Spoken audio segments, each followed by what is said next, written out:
Donald Trump tried to pull an only I can fix it out of his hat to save himself from humiliation after multiple musical artists pulled out of performing in his Great American State Fair. And he did that by inserting himself as the headliner for the kickoff event last night. It didn't seem to go very well. The celebrations are off to a very rocky start with video from the Bulwark showing what appears to be a steady stream of people leaving the event in the middle of Trump's speech. You can hear him talking. Listen. Nation agreement on drug prices. We are delivering the largest reduction in drug price history with price differences of I guess they felt like they'd heard that riff before. Not a great look, though, for a guy who worries so much about crowd size. The Bulwark's Jared Poland also shared this snap online of an attendee lying down on the grass, writing that Trump's speech was literally putting people to sleep. Let's bring in the aforementioned Rapid Response senior editor at the Bulwark, Jared Poland. So how was it? All right, folks. Welcome to Dr. John Podcast Right Now. What was billed as a grand patriotic celebration of America's 250th anniversary, the Great American State Fair, instead became a humiliating political spectacle broadcast in real time. The event, meant to showcase unity and heritage, collapsed into an embarrassing display that left the entire world watching. Let me take you back to what actually happened at this event, because the details are absolutely devastating for Donald Trump's carefully crafted image. The former president has spent his entire political career building a brand around one central concept: that he is enormously popular, that he draws massive crowds everywhere he goes, that his supporters are so passionate they'll stand for hours just to hear him speak. Trump has constantly measured his worth by crowd size. He's bragged about it endlessly. The speech was definitely a short one by Trump standards. I've watched hundreds of Trump speeches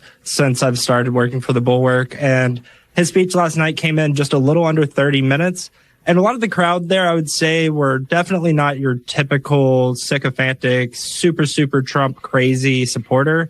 There were definitely some of those there towards the front, but a lot of the people hanging out towards the back that I talked to, this had been their first Trump rally. And there were some people towards the front that I had talked to that actually it was his 116th Trump rally. And so those people I imagine stayed, but a lot of people got their picture of Trump and headed for the gates. Trump is obsessed with late night, so I will show you how late night covered this. This is Jimmy Fallon. Well, tonight, President Trump headlined a rally to celebrate America's 250th after all the musical artists dropped out of his concert.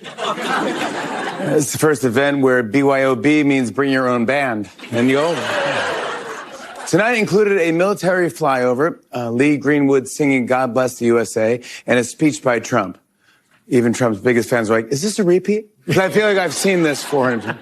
He's used it as proof that he's a winner, that his movement is unstoppable, that he has the kind of support that no other politician can match. But last night, on camera, for millions of viewers to see, that entire narrative collapsed like a house of cards. Let's set the stage properly. The Great American State Fair was originally conceived as a nonpartisan event. It was going to feature musical acts from various genres. It was going to have attractions and exhibits from multiple states. It was going to be a celebration that all Americans could enjoy regardless of their political affiliation. The planning had been going on for months. The expectations were high. This was supposed to be a major moment for the country as it approached its semi-quincentennial celebration. But then something happened. Multiple musical artists started pulling out of the event. They cited various reasons, but everyone knew the real issue. It's remarkable because Jimmy Fallon, of all of the men and women in late night and on that stage, pokes fun at Trump the least.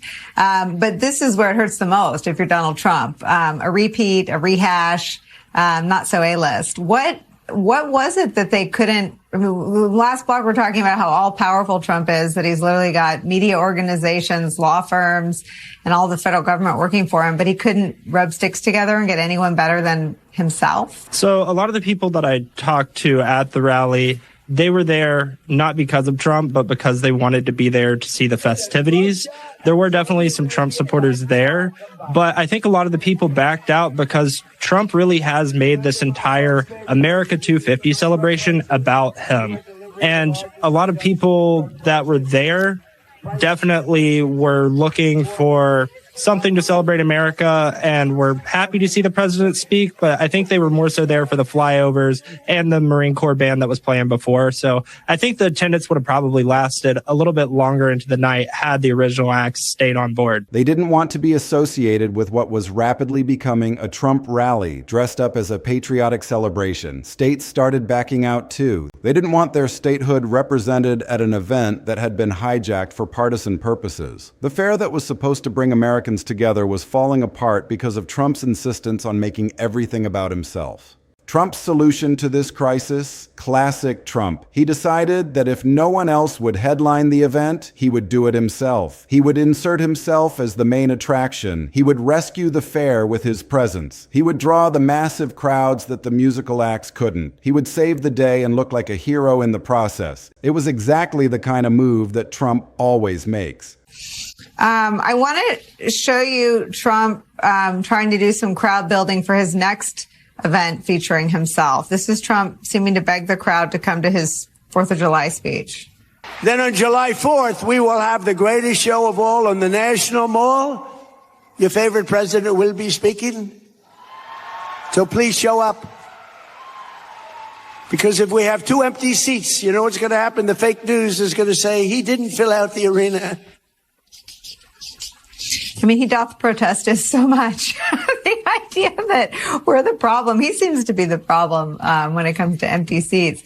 Clearly showing the vulnerability that this exposes, the lack of attendance, the lack of enthusiasm, and people walking out looking for non-political, I guess most generous description, acts. Yeah, I think this celebration would have been a lot better had Trump not made himself the center of it. But unfortunately, with Donald Trump, he's incapable of doing that. I mean, he wants to be at the center of every bit of this America 250 celebration. And last night, I think you saw how the crowd feels about that. As soon as he came on, the crowd started to thin out. And I think come the 4th of July, because the fireworks are at the end, you might not see that as much. But last night, there was nothing to look forward to after Trump. So they got their pictures and they head for the gates. The move that puts him at the center of everything. The move that assumes his presence is all that really matters. But here's where it all went spectacularly wrong. The night of the event, Trump took the stage at what's called the Bulwark, a venue that had been set up for the fair. He began speaking, and almost immediately, something was off. The energy wasn't there. The enthusiasm wasn't there. And worst of all, for a man who measures his worth by crowd size, the people weren't really there either. Video footage that's now circulating online shows a sparse crowd with significant empty spaces everywhere. You could see empty grass around the Ferris wheel. You could see empty patches around the Triumph Arch. The seating was sparse. The field looked about half full, at best. And then the footage gets really devastating. It shows people getting up and leaving in the middle of Trump's speech. Not a few people, not just a couple of stragglers. A steady stream of attendees quietly exiting while Trump was still talking. Let me emphasize what this means. These weren't people who had come specifically to hear Trump speak and were disappointed. These were fairgoers. These were people who had come to enjoy a state fair, maybe ride some rides, eat some food, enjoy some entertainment. They had no particular reason to dislike Trump. Many of them might have voted for him. Many of them might have been open to hearing what he had to say, and they were so bored, so uninterested, so unengaged that they decided to leave while he was still talking. The footage captured by Jared Poland, a filmmaker at the Bulwark, shows the walkouts clearly. You can hear Trump's voice in the background talking about drug prices and his administration's achievements. The irony is almost too perfect. Trump is standing there trying to convince people that he's delivered for them, while they're physically demonstrating that they don't want to listen to him anymore. They've heard it all before. They've heard the same riffs, the same boasts, the same grievances, and they've had enough. But the walkouts weren't the worst part. There's an image from this event that will haunt Trump for years to come. One person in the crowd was so bored by Trump's speech that they literally laid down on the grass. They didn't leave. They didn't walk out. They just lay down on the ground, presumably to take a nap, because Trump's speech was putting them to sleep. This is not a metaphor. This is not an exaggeration. This is a documented fact captured on video. A person chose to lie down on the grass during Trump's speech because they couldn't find any reason to remain standing and listening. Think about what that says about Trump's current political standing. Think about what it says about the enthusiasm for his message. People used to stand in line for hours to see Trump. People used to camp out overnight. People used to overflow venues and stand outside just to be near the event. Now people are literally lying down on the grass because his speeches are so boring they can't stay awake. That's not a decline, that's a collapse. This is particularly devastating for Trump because he has built so much of his political identity around these massive crowds. He's constantly compared his crowd sizes to other politicians. He's bragged about having the biggest crowds in political history. He's measured his success by how many people show up, and now the video evidence shows that his entire crowd narrative is crumbling. You can't fake video footage. You can't unsee what millions of people have seen. You can't pretend the empty grass doesn't exist when it's right there on camera. Trump's response to all of this was predictable. He took to his social media platform and started lying about what happened. He claimed that the crowd was packed to the brim. He claimed that at least 45,000 people attended. He blamed the fake news for focusing on the empty seats and the walkouts instead of reporting on his speech. But here's the problem for Trump. The video is right there. The photos are right there. You can see the empty grass. You can see the people leaving. You can see the sparse seating. You can count the actual attendees. Trump can make whatever claims he wants, but reality is right there on camera for everyone to see. This event reveals so much about where Trump's political standing actually is right now. His core base still shows up to his rallies. The true believers, the diehard supporters, the people who would follow him anywhere, they still come out. They still stand and cheer. They still create the appearance of enthusiasm that Trump needs. But outside that core base, outside the committed Trump loyalists, the enthusiasm evaporates quickly. Mixed audiences don't embrace him the way his base does. General audiences are increasingly turned off by his grievances, his self-praise, his inability to talk about anything other than himself. This is a significant political problem because elections aren't won with just your base. To win elections, you need to appeal to independent voters. You need to appeal to swing voters. You need to convince people who aren't already committed to you that you're worth supporting. And if Trump's presence at events is driving those people away, if general audiences are so bored by Trump that they'd rather leave or lie down on the grass than listen to him speak, that's a problem that's going to affect the entire Republican Party. The Great American State Fair was supposed to be a celebration. It was supposed to be a moment of national unity. It was supposed to showcase the best of America. Instead, it became a symbol of everything wrong with Trump's approach to politics. Instead of bringing people together, Trump divided them. Instead of celebrating the country, Trump celebrated himself. Instead of attracting people with a positive message, Trump repelled them with his narcissism. And the whole thing was captured on video for the entire world to see. Let's dig deeper into what actually happened at this event and why it matters so much for Trump's political future, because the implications go far beyond just one embarrassing night in Washington. This wasn't just a bad speech. This wasn't just a smaller than expected crowd. This was a fundamental failure of Trump's entire political approach, and it's happening at a time when Republicans desperately need him to be at his strongest. Think about the timeline here. Just days before the DC Fair, Trump had attended the Libertarian Party convention in Washington. That event was supposed to be an opportunity for Trump to reach out to a different audience, to expand his appeal beyond the traditional Republican base, to show that he could connect with people who might not be his natural supporters. Instead, Trump got loudly booed and heckled. The Libertarian delegates were openly hostile to him. They mocked him. They jeered him. Trump appeared visibly frustrated and angry, and he lashed out at them for not being sufficiently supportive. So in the span of a week, Trump had one event where he was booed by a hostile crowd and another event where people walked out and literally lay down on the grass because his speech was so boring. That's not a winning formula. That's not the behavior of a politician who's expanding his appeal. That's the behavior of a politician who's contracting his appeal, who's becoming increasingly unable to connect with anyone outside his shrinking circle of true believers. What's particularly telling about the DC Fair incident is the way it exposes the gap between Trump's perception and reality. Trump genuinely seems to believe that he's still drawing massive crowds wherever he goes. He genuinely seems to believe that everyone wants to hear him speak. He genuinely seems to believe that his presence is enough to make any event a success. But reality keeps contradicting those beliefs. The video footage shows the truth. The photos show the truth. The people leaving show the truth. The mainstream media has been covering this extensively extensively, and the coverage is devastating. The Daily Beast published photos showing largely empty grass around the event. CNN's D.O. Sullivan reported live from the mall with significant empty space visible behind him. Newsweek covered the walkouts and the sparse crowds. The Associated Press documented the entire fiasco. This isn't some obscure media outlet with an agenda reporting on a minor event. This is major media covering a significant event and documenting its failure. Trump's response, predictably, has been to attack the media. He's claimed that the coverage is fake. He's claimed that the media is lying about the crowd size. He's claimed that the walkouts didn't happen or were misinterpreted. But the video is right there. The photos are right there. You can see what happened with your own eyes.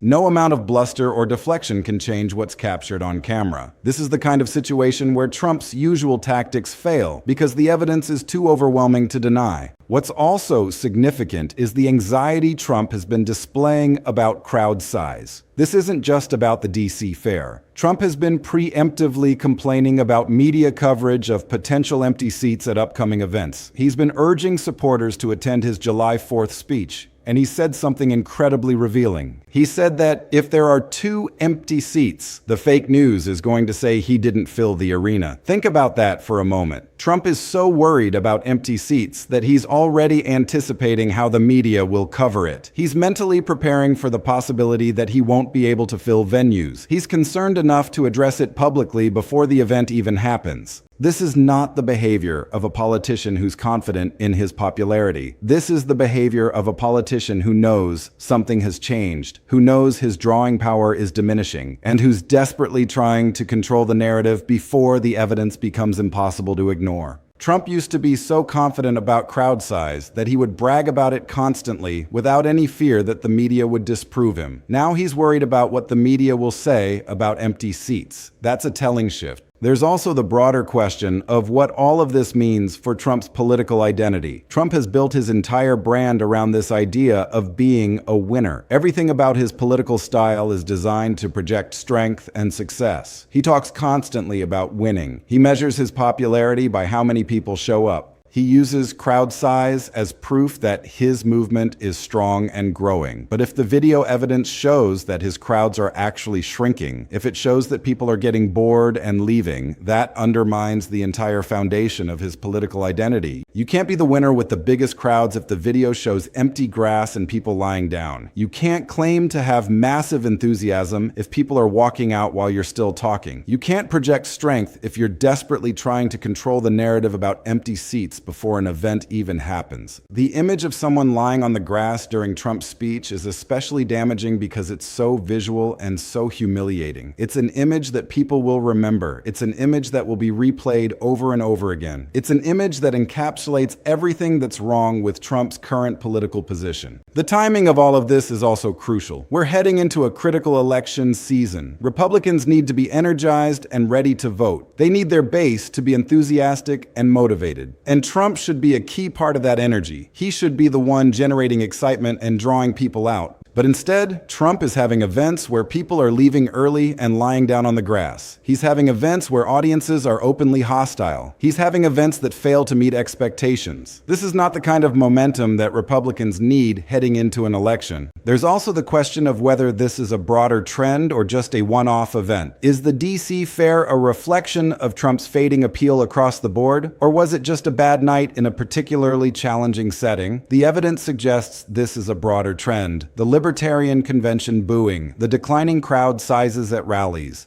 the increasing number of mixed audiences that don't respond to Trump the way his base does. All of these point to a pattern of Trump's appeal narrowing to his core supporters and losing broader audiences. Part of this is probably simple exhaustion. People have been dealing with Trump for years now. They've heard his speeches. They've seen his rants. They've experienced the drama and the chaos. And they're tired of it. They're tired of the constant conflict. They're tired of the grievances. They're tired of Trump making everything about himself. They want to move on. They want to focus on something else. And when Trump shows up at an event that was supposed to be about celebrating the country and makes it about himself, people respond by leaving. The fact that multiple states and musical acts backed out of this fair is also significant. This wasn't just people leaving in the middle of Trump's speech. This was organizations actively choosing not to participate in the first place. States didn't want their names associated with a Trump event. Musical acts didn't want to perform at a Trump event. The fair was diminished before it even started, because so many people and organizations wanted nothing to do with Trump's partisan agenda disguised as a patriotic celebration. This is a pattern that's becoming increasingly common. Trump takes something that's supposed to be nonpartisan, something that's supposed to unite people, and he turns it into a partisan rally. He makes it about himself. He uses it to air his grievances. He praises himself and attacks his enemies. And then people get turned off. People don't want to participate. People don't want to attend. People don't want to stick around and listen. The very thing that's supposed to be a celebration becomes a vehicle for Trump's narcissism, and the broader public responds by staying away. The implications of this DC fair disaster extend far beyond one embarrassing evening. This event is going to have lasting consequences for Trump's political standing, for Republican electoral prospects, and for the broader narrative about Trump's place in American politics. Let me walk you through exactly why this matters so much and what we should expect to see going forward. First and foremost, this completely undermines Trump's credibility. When a politician constantly lies about crowd size, when they make false claims about turnout and then get caught red-handed by video evidence, it damages their credibility on everything else. If Trump is lying about something as easily verifiable as crowd size, voters are going to wonder what else he's lying about. If Trump's claims about his popularity are false, voters are going to question his other claims. The crowd size lies undermine Trump's credibility across the board, and credibility is everything in politics. The contrast between Trump's claims and the actual video evidence is so stark that it's impossible to ignore. Trump said the crowd was packed to the brim. The video shows sparse crowds and empty grass. Trump said at least 45,000 people attended. The video shows it was much smaller than that. Trump claimed the event was a massive success. The video shows people walking out and lying down on the grass. The gap between Trump's rhetoric and reality has never been more visible, and that gap is going to haunt him going forward. Second, this reveals Trump's desperation and anxiety. When a politician is so worried about empty seats that they're preemptively complaining about media coverage of empty seats, that's a sign of weakness. That's a sign that they know their drawing power is diminishing. That's a sign that they're insecure about their popularity. Trump used to be so confident that he would brag about massive crowds without any concern that the media would disprove him. Now he's trying to control the narrative before the event even happens. That's not confidence. That's fear. This anxiety is going to affect Trump's behavior going forward. He's going to be even more defensive about crowd size. He's going to be even more aggressive about attacking the media. He's going to be even more paranoid about perceived slights and negative coverage. And all of that is going to make him less effective as a political figure. Voters don't want a desperate, anxious, paranoid leader. They want someone who's confident and secure. Trump's increasingly desperate behavior is going to turn off even more voters. Third, this shows that Trump's appeal is narrowing. He still has a core base of loyal supporters who show up to his rallies and his events. Nothing that happened at this fair changes that. But outside of that core base, enthusiasm is waning. First-time attendees at the fair left early. Libertarian convention attendees booed him. Mixed audiences don't embrace him the way his base does. And that's a political problem heading into the midterms and beyond. If Trump can't expand his appeal beyond his core base, if he keeps alienating broader audiences, Republicans are going to lose elections they should be winning. Fourth, this reveals that Trump is making everything about himself to his own detriment. The Great American State Fair was supposed to be a nonpartisan celebration of America's 250th anniversary. It was supposed to bring Americans together, but Trump turned it into a partisan rally. He turned it into a vehicle for his grievances and his political message. And multiple states and musical acts backed out because they didn't want to participate in a partisan Trump event dressed up as a patriotic celebration. This pattern of Trump turning nonpartisan events into partisan Trump rallies is damaging to him politically. When Trump turns a celebration of the country into a celebration of himself, voters and participants get turned off. States don't want to participate. Musical acts don't want to perform. Fairgoers don't want to stick around and listen. The decision to turn the America 250 anniversary celebration into a Trump rally was a massive mistake. The event was supposed to be about the country and its history. It was supposed to be a time for Americans to come together and celebrate shared values. But Trump couldn't resist making it about himself. He couldn't resist using it as a platform for his political message. He couldn't resist turning it into a grievance fest. And the result was that the event became less appealing to the broader public. Fifth, this is going to fuel the growing narrative that Trump's movement is fading. The media is already starting to cover this as evidence that Trump's momentum is slowing. They're pointing to the walkouts and the empty grass as signs that Trump's appeal is narrowing, and that narrative is going to spread. It's going to affect how voters perceive Trump. It's going to feed into concerns about Trump's political viability. It's going to make it harder for him to project the strength and success that's been central to his political brand. Sixth, the image of someone lying on the grass during Trump's speech is devastating and will be replayed over and over again. That image will become iconic. It represents everything that's wrong with Trump's current political position. It represents boredom. It represents lack of enthusiasm. It represents audiences so uninterested in Trump that they would rather lay on the ground than stand and listen. That image is worth 1,000 words about Trump's fading appeal. It's the kind of visual that sticks in people's minds and shapes their perception of a politician. And for Trump, it's a perception that's deeply damaging. Seventh, this event raises serious questions about Trump's political future. If Trump can't draw crowds outside his core base in 2026, what will his political position be like going forward? Will Trump still be relevant? Will Trump still be able to draw voters? Or will Trump's moment have passed? These are questions that Trump's allies and supporters are probably asking themselves. These are questions that are going to drive internal Republican debates about the party's future. And the answers to those questions are going to shape the entire political landscape going forward.